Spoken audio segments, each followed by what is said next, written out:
વિદ્યાર્થી મિત્રો, હવે ધોરણ 10 ની અંદર પ્રકરણ 7 છે કે યામ ભૂમિતિ.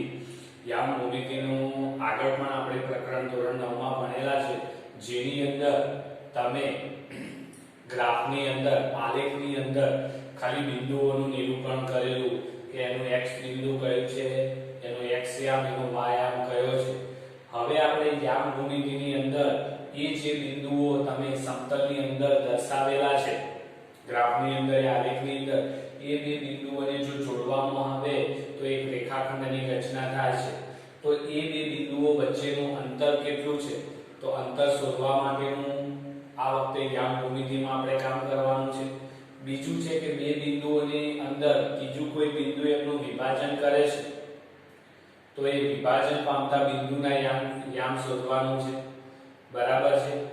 અને ત્રીજું વસ્તુ છે કે જો ત્રણ બિંદુઓ આપેલા હોય અને સમતલની અંદર, અને એ પણ કેવા સમરેખ ન હોય, તો ત્રિકોણની રચના કરે છે, તો એવો જ કોઈ ત્રિકોણ બને છે, તો એ ત્રિકોણનું ક્ષેત્રફળ શોધવાનું પણ છે આની અંદર. બરાબર છે. તો આપણે શરૂઆત કરીએ એમાં. તો પહેલું છે અંતર સૂત્ર. તો આપણે માની લઈએ કે a ના યામ x2 y2 બિંદુ અને b ના યામ x1 y1 છે. તો a અને b વચ્ચેનું અંતર, જેને આપણે ab થી દર્શાવાય, તો ab બરાબર શું થાય? x1 x2 આખાનો વર્ગ પ્લસ y1 y2 આખાનો વર્ગ અને એનું વર્ગમૂળ. હવે જો અહીંયા a b શોધ્યું છે, તો b ના યામમાંથી મેં a ના યામ બાદ કરેલા છે. તમે a ના યામમાંથી પણ b ના યામ બાદ કરી શકો છો, જવાબમાં કોઈ ફરક પડવાનો નથી. તો આપણને આ અંતર સૂત્ર મળી ગયું. અંતર સૂત્ર પછી છે કે બિંદુ p એ રેખાખંડ AB નું a તરફથી વિભાજન કરે છે. કેટલામાં? તો m જેમ n ની અંદર વિભાજન કરે છે. તો એનો મતલબ કે અહીંયા હું એક રેખાખંડ દોરું, આ a, આ b, આના યામ થાય x1 y1 અને આપણે લઈએ x2 y2. બિંદુ b અહીંયા આપેલું છે, જે x અને y યામ છે એના. હવે આ m જેમ n ગુણોત્તરમાં વિભાજન કરે છે, એનો મતલબ AP/PB બરાબર m ના છેદમાં n છે. બરાબર. એ તરફથી વિભાજન કરે છે, એ લખવું ખાસ જરૂરી છે. તો મારે p ના યામ કયા લખાય? તો p નો x યામ કયો થાય? x બરાબર x યામ લખવા માટે m લખું, તો m ની દૂર કયો બિંદુ છે? x2 દૂર છે, તો દૂર વાળો. n લખું તો એના દૂરનો યામ xy છે, નીચે m પ્લસ n લખાય. એવી રીતે y માટે m, તો y2 n y1 n plus n લખાય. તો આ રેખાખંડ AB નું p બિંદુ m/n ગુણોત્તરમાં વિભાજન કરે છે, તો એના તમે યામ લખી દીધા x અને y. હવે આની અંદર એવું પણ બને કે બિંદુ p મધ્ય બિંદુ હોય, તો અગર p બિંદુ મધ્ય બિંદુ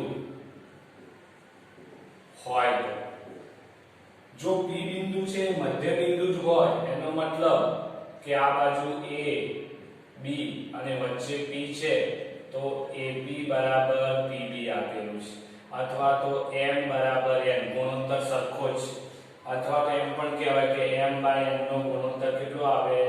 1 મળે છે તમને, કે સરખો છે. તો બિંદુ p ના યામ x બરાબર સીધે સીધા એને x યામનો સરવાળો ભાગ્યા 2, એટલે x1 x2 છેદમાં 2, જ્યારે y યામ બરાબર y1 y2 છેદમાં 2.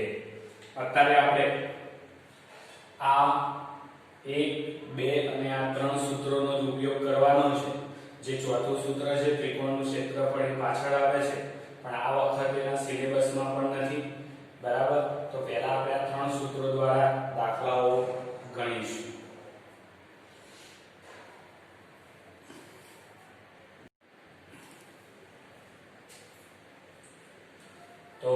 સ્વાધ્યાય 7.1 માં પ્રશ્ન નંબર પહેલો છે. તો આપણે અહીંયા લઈ લઈએ. ધારો કે બિંદુ A -5 7 અને બિંદુ B -1 3 છે. બરાબર, એને નામ આપી દીધા. તો આ બંને વચ્ચેનું અંતર એટલે AB બરાબર. હવે જુઓ B ના અહીંયા પહેલા લખું છું તો -1 -5 આખાનો વર્ગ પ્લસ 3 - 7 આખાનો વર્ગ એનું વર્ગમૂળ. બરાબર છે. હવે જુઓ તો -1 તો એમને માઇનસ પ્લસ 5 આખાનો વર્ગ, 3 માંથી 7 તો -4 આખાનો વર્ગ અને વર્ગમૂળ. હવે 5 માંથી 1 જાય તો 4 નો વર્ગ, અહીંયા -4 નો વર્ગ છે, વર્ગમૂળ છે 4 નો વર્ગ 16 છે. -4 પણ બે વાર આવે છે અથવા -4 નું વર્ગમૂળ કરો તો પ્લસ થઈ જાય તો એ પણ 16 છે. તો 16 દુ 32 છે. AB બરાબર, તો AB બરાબર 16 દુ 32 આ રીતે ગુણાકારમાં લખાય. તો જો વર્ગમૂળ કાઢવું હોય તો 16 નું વર્ગમૂળ 4 થાય જ્યારે 2 એમના એમ મળે. તો આ તમને એમના AB બે બિંદુઓ વચ્ચેનું અંતર મળી ગયું. અહીંયા મેં પહેલો દાખલો નથી ગણાવતો, બીજો અને ત્રીજો જ કરાવું છું. હવે જોઈએ આપણે તો આની અંદર ધારો કે બિંદુ A AB અને B -A -B છે. તો હવે અંતર AB બરાબર -A આખાનો વર્ગ -B તો હતા સાથે માઈનસ કરીને B લખું નો વર્ગ એનું વર્ગમૂળ.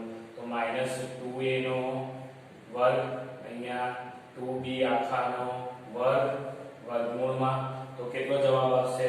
4A નો વર્ગ 4B નો વર્ગ. તો જુઓ 4 સામાન્ય નીકળે તો A² + B² આવે. વર્ગમૂળમાં તો છે જ. તો અહીંયા જુઓ 4 નું વર્ગમૂળ કેટલું થાય? 2 થાય. જ્યારે આનું વર્ગમૂળ નહીં નીકળે તો A² B² વર્ગમૂળમાં. તો આ આવી ગયો એનો જવાબ.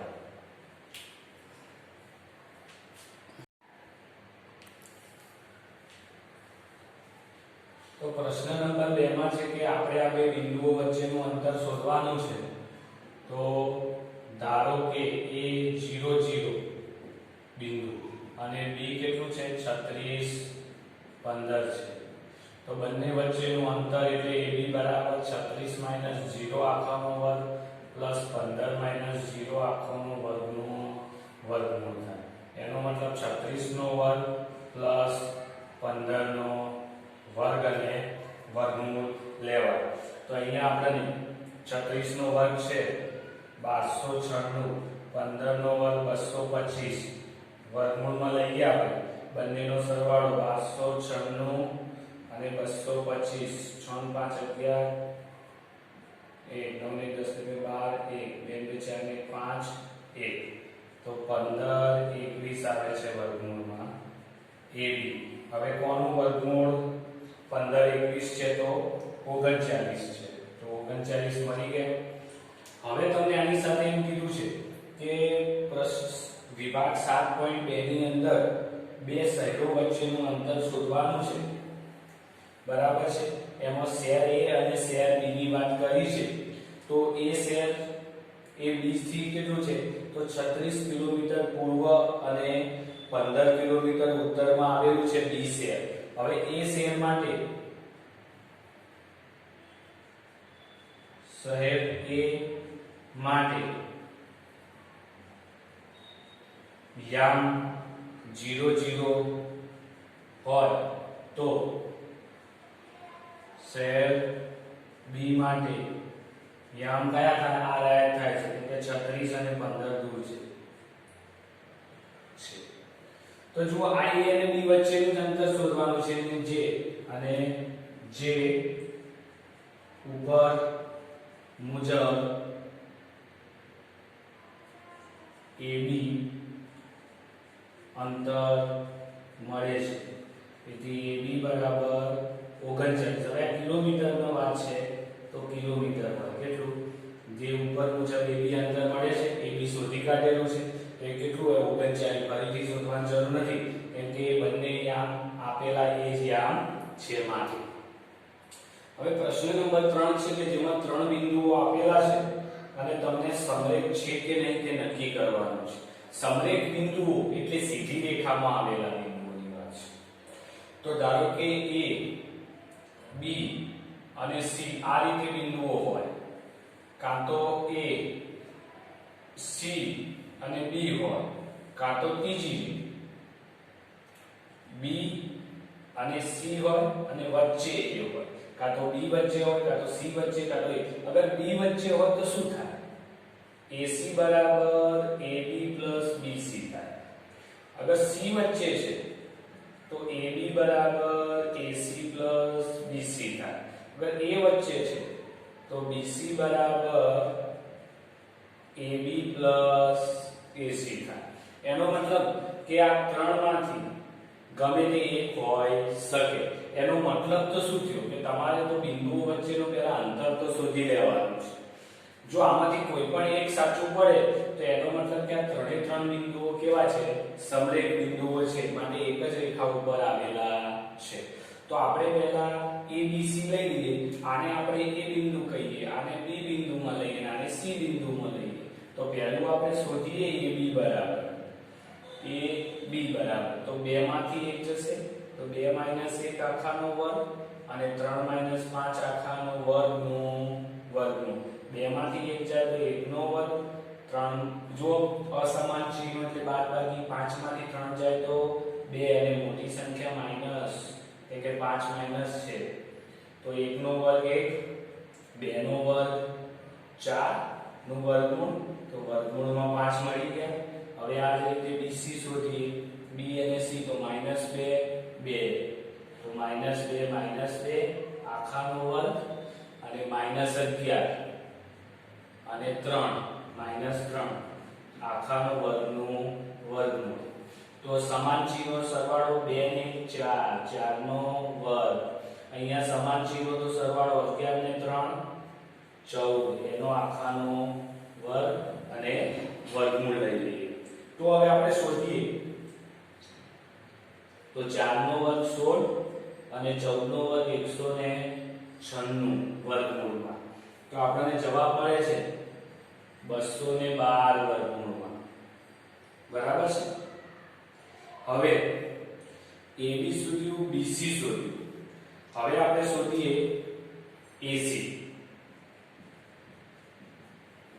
A અને C તો -2 -1 આખાનો વર્ગ -11 5 તો -11 -5 આખાનો વર્ગ અને એનું વર્ગમૂળ તો -3 નો વર્ગ થાય અહીંયા 11 ને 5 સમાન ચિહ્નો છે સરવાળો 11 ને 5 16 16 નો વર્ગ એનું વર્ગમૂળ તો 3 નો વર્ગ અને 16 નો વર્ગ 256 વર્ગમૂળમાં તો જવાબ મળે છે તમને 265 વર્ગમૂળમાં કેટલું AC તો જુઓ AC 265 છે 212 છે અને વર્ગમૂળમાં 5 છે તો કોઈ પણ બે બિંદુઓનો સરવાળો કરો તો બીજા બિંદુ બરાબર થાય છે ના થતો નથી તો એનો મતલબ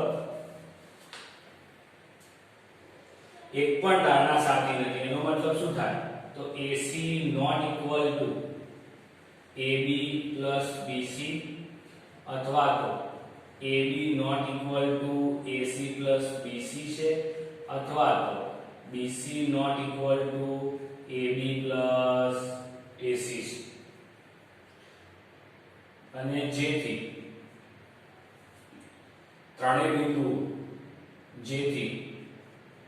ત્રણેય બિંદુઓ સમરેખ નથી કોઈ પણ શરતનું પાલન અહીંયા લખી શકાય કે કોઈ પણ શરતનું પાલન થતું નથી અને જેથી ત્રણેય બિંદુઓ કેવા છે સમરેખ નથી એટલે કેવા છે અસમરેખ બિંદુઓ છે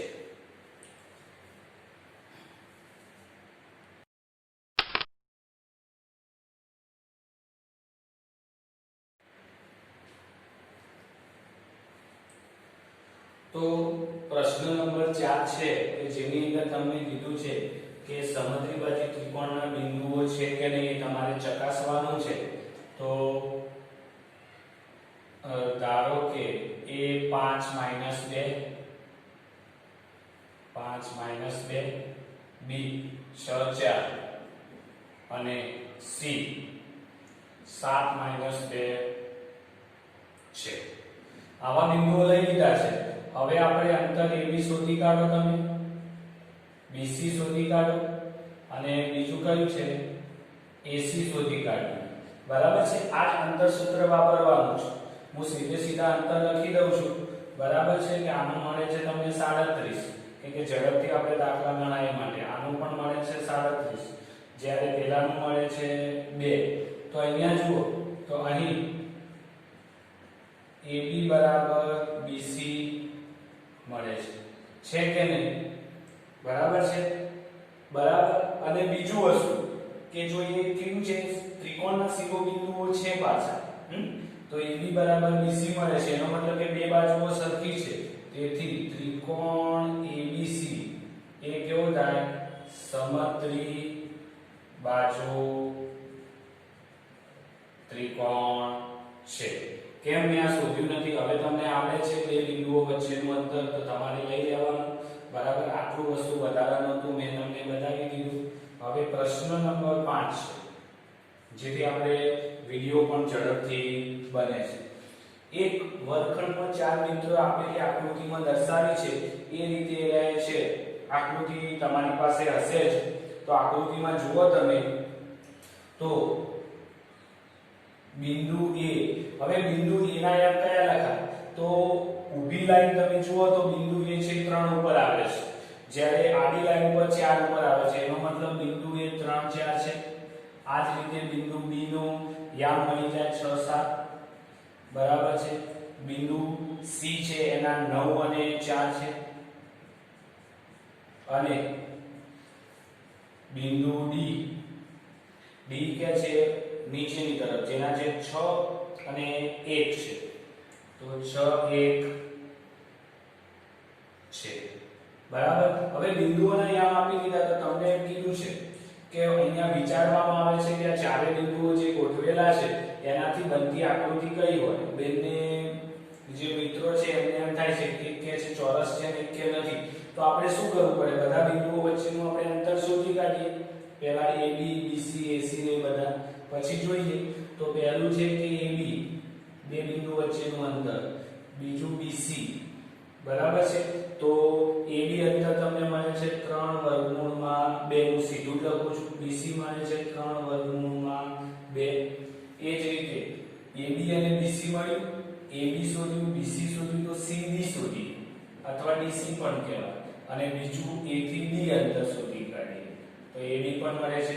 તો તમને CD મળે છે 3/2. એ પણ બધા અંતર સરખા મળે છે અને આ પણ 3/2 મળી ગયું. તો એનો મતલબ શું થયું? AB બરાબર BC બરાબર CD બરાબર AD. તો આવું બધી જ બાજુઓ સરખી હોય એને આપણે ચોરસ કહી શકીએ કે નહીં? તો આટલું વસ્તુ ચાલશે ના. કેમ? બે આકૃતિઓ એવી છે. આ કઈ છે આકૃતિ?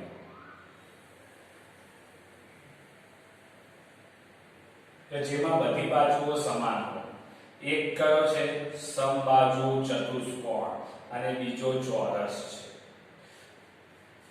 પણ ચોરસ આનાથી અલગ કઈ રીતે પડે છે? તો શું કાટખૂણા સાબિત કરશું? ના. એના વિકર્ણોની વાત કરીએ. અહીંયા આપણે ચોરસ A B C D મળ્યો.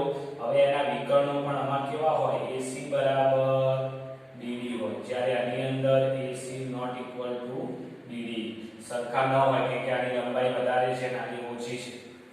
તો હજુ આપણે આ પણ સાબિત કરવું પડશે. એનો મતલબ AC પણ શોધવું પડશે. તો AC નું માપ એના વિકર્ણ કેટલું છે? 6 મળે છે. અને બીજો BD વિકર્ણ એનું પણ માપ 6 એકમ જ મળે છે. અને તેથી શું છે? બધી બાજુઓના માપ સમાન છે તથા આ શું કર્યું તો એના આપણે શું કર્યું વિકર્ણો બનાવ્યા હે ને તો એ પણ કહી દઈએ તથા વિકર્ણોના માપ પણ કેવા મળે છે સમાન મળે છે અને એ પણ સમાન મળે છે તેથી શું કહેવાય તેથી ચતુષ્કોણ ABCD જે ચોરસ છે અને એનો મતલબ બિંદુ A B C અને D દ્વારા બનતી આકૃતિ કઈ છે ચોરસ છે તો એ કહી શકાય કે તમે ચોરસ છે અહીંયા ખાસ ધ્યાન રાખો કે મેં આ વચ્ચે AB તો એ વચ્ચેનું જે અંતર સૂત્રથી જે મેં શોધ્યો નથી મેં સીધા જવાબો મૂકેલા છે તમારે અંતર સૂત્રથી શોધવાનું છે પણ આપણે ઝડપથી ગણાય એ માટે હું શોધતો નથી કેમ કે હવે બધાને આવડતું જ હોય બે બિંદુઓ વચ્ચેનું અંતર માટે